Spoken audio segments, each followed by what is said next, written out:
Okay, welcome to this channel once again. My name is Akinwale, and I'll be sharing today on auditing integrated management system policy. All right. So what I mean by integrated management system is when when an organization has implemented more than one standard. So combination of 27,001 with 20,000 part one, with 22301, with 14,001, with 9,001, and so on. Okay.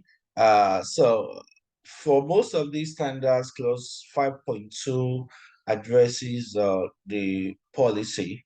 All right. So if you look at clause 5.2 of ISO 27001, you will see policy there.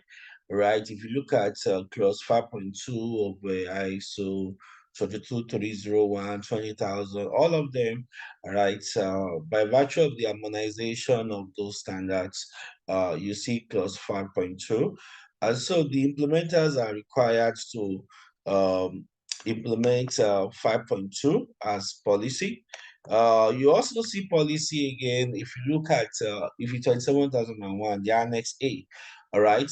The Annex A also requires the organization to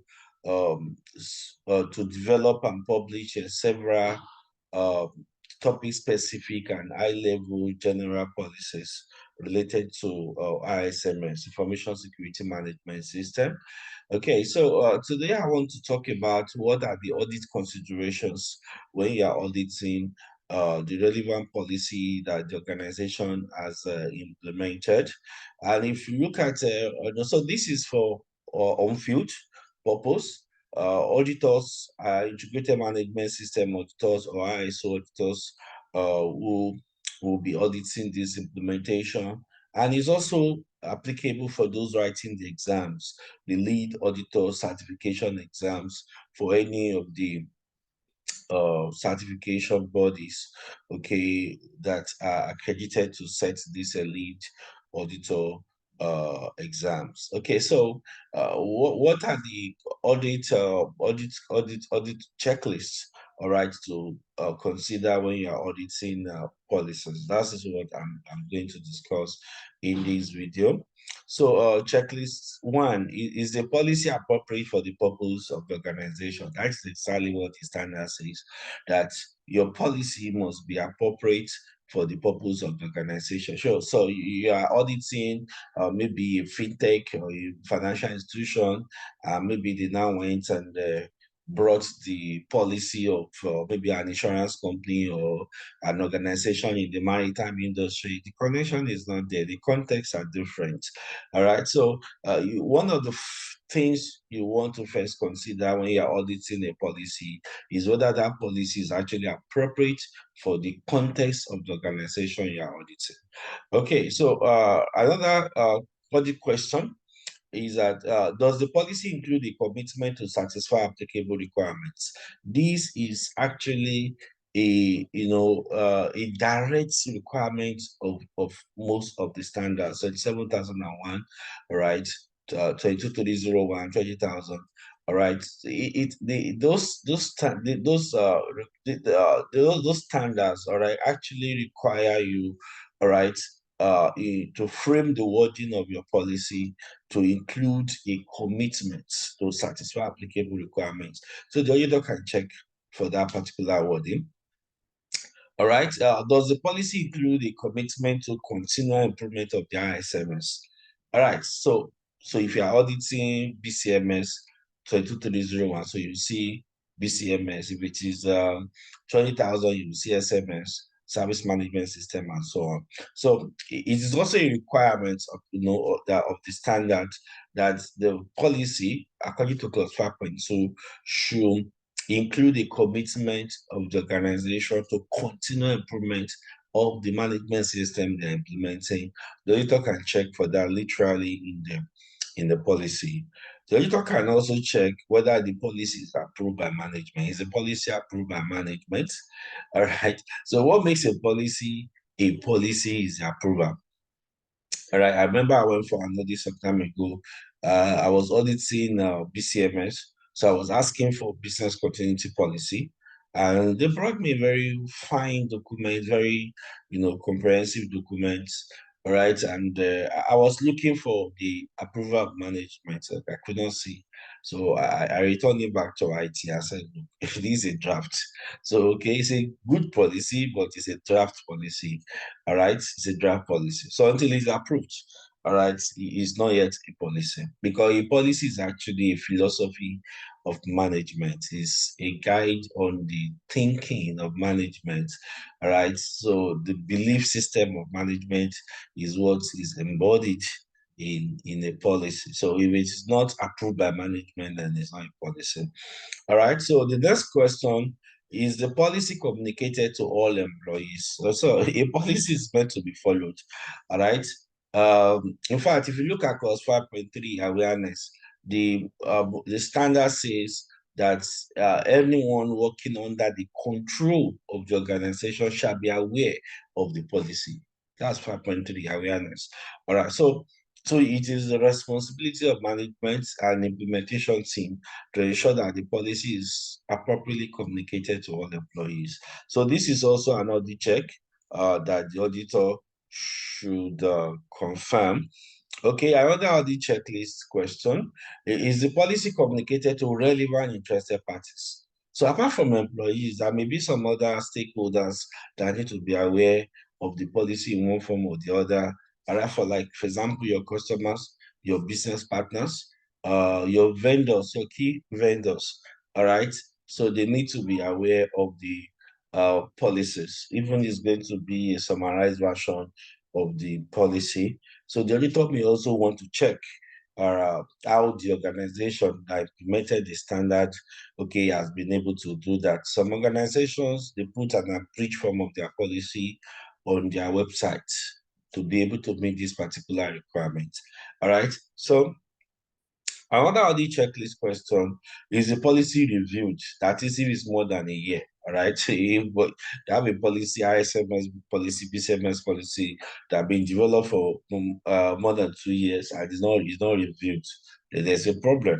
So the general rule is that policy should be reviewed annually, or when there is a major change, when there is a significant change. All right. The next question is also related to the review. If is the policy updated if required? So it's not all review that leads to updates, all right, but some reviews can lead to updates.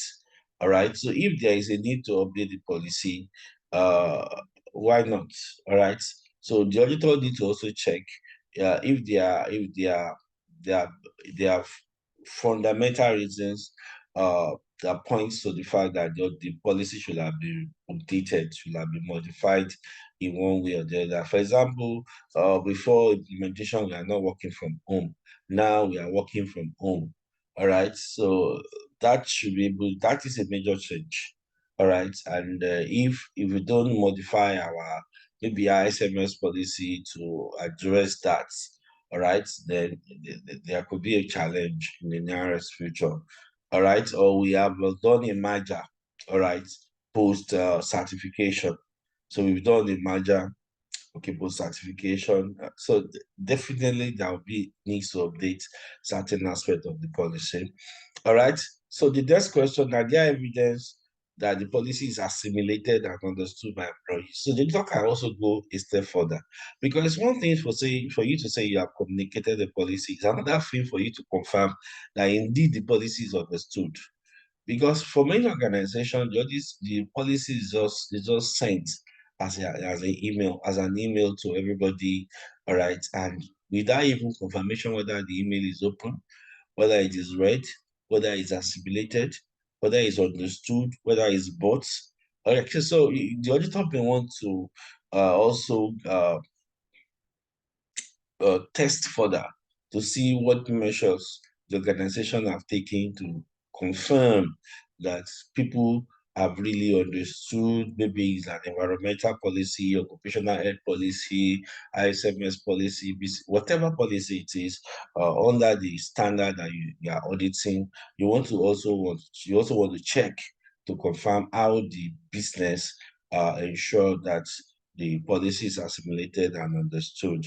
All right. So, for example, some organizations, they do regular quizzes on certain sections of the policies, and is of course it's also tied to your appraiser. Your performance in the quiz is tied to appraiser. That's one way to determine whether it's assimilated and understood. There are some organizations also when they publish a policy and they do a seminar, a workshop on the policy, they actually trigger some practicals. All right, uh, like maybe simulated phishing attack, okay, to see who's going to click, who's going to submit their credentials. All right. This is a follow-up to the communication of the policy. So this is how you actually get to know whether people have really understood, whether they are really accepted. So a policy is useless if we cannot confirm that the policy is actually being enforced, being used. Okay. Uh, so related to that, the next other question is evaluation carried out to determine the level of compliance. So we have a policy outside there, but do we actually evaluate, okay, to determine the level of compliance with that policy? All right. So what role is human resources playing? What role is internal audit playing? What role is uh, compliance playing, compliance department, all right, playing to determine the level of compliance with our policy. All right. So the next other question, are there consequences for non-compliance with the policy? All right. So this is the control aspects. So we have a policy, and everybody knows that if you flout it, nothing will happen. Then of course the policy will be disrespected in the organization. So the auditors can ask questions around that. For example, in ISO 27001, all right, Annex A, there is requirements for disciplinary procedures. All right. In fact, the standard want to know what are the disciplinary procedures you have, all right, for violation of the ISMS policy. So it's also another question that the auditor may want to ask, all right, regardless of the standard, all right. So what are the consequences for non-compliance? Do we have track records of somebody, all right, actually getting disciplined by the organization for violation of the policy? All right. Another audit checklist question is the policy appropriately classified? All right. So the policy, every document, of course, implementation document is expected to be classified plus 7.5. All right, because 7.5 actually require documents to be controlled. All right, so one of the way to control the documents is to classify it. So who is the policy for? All right, is it just for IT? Is it for so is it for all staff? Is it for only internal uh is only for internal use? So we need to be able to know the boundaries of the policy. All right, we need to know who is affected by the policy, the audience of the policy. All right, so the policy should be appropriately classified. All right, depending on the classification templates that is being used in that particular organization. The auditor can check that. And related to that, the auditor can check whether the policy is appropriately controlled. So part of the control is also the classification, but we can also check for whether the policy is protected. All right. For example, storage. All right. So is it stored securely? So maybe they have the document management system to ensure protection, confidentiality, if need be, of that policy. All right, is it appropriately referenced? All right, the reference number of the policy based on the numbering system, the referencing system of that organization, the version control. All right, it's possible that they are version 3 of the policy or version 4 of the policy. All right, so you want to also check for that version control, or are there multiple versions of the policies? All right, on in the organ in circulation. Who is the audience defined?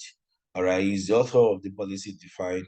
is approval date defined, and so on. So these are some of the questions that the auditor can ask, all right, when you are auditing into IMS policies.